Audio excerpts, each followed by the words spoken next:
अगर आप भी चाहते हैं बिट्टू मलंगिया इंटरटेनमेंट का ऑडियो वीडियो सबसे पहले आप तक पहुंचे, तो लाल बटन को दबाकर चैनल को सब्सक्राइब करें और बेल आइकन दबाना ना भूलें।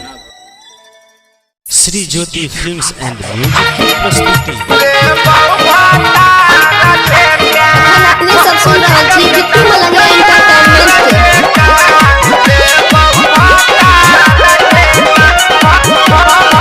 के छौरी फ्रीए में सब कुछ बाटै छै, हम मांगे छियो त किया डांटै छै।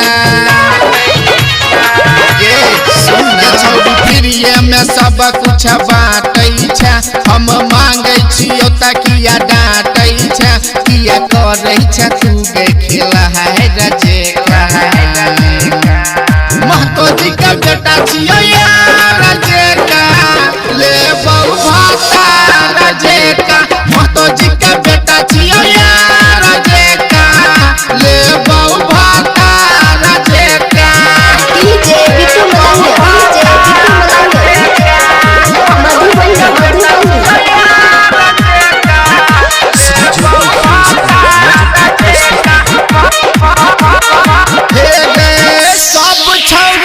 तोहर दीवाना किया करे छै तू माना गे अन खोइला दियो गे गोरकी चोली के तोहर खजाना गे।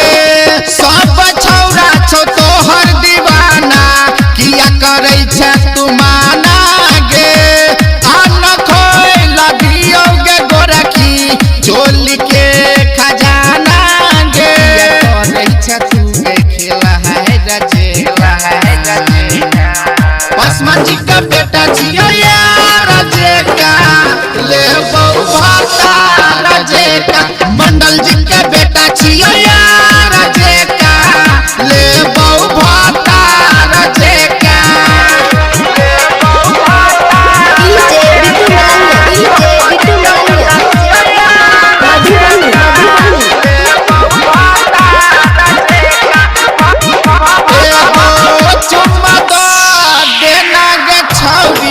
नहीं तो छूटे मुँह से पानी गे काट देना घटिया पर जवानी लौट के गई है निशानी गे।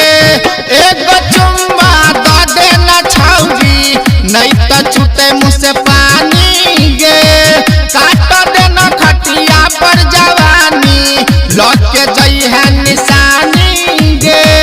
चल खेलन तू हमारा से गुहली डंडा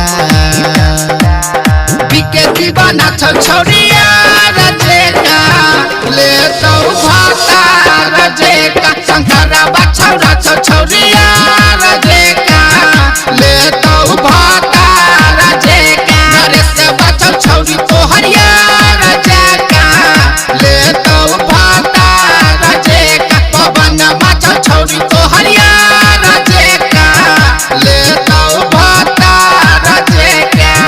Shri Jyoti films and music की प्रस्तुति।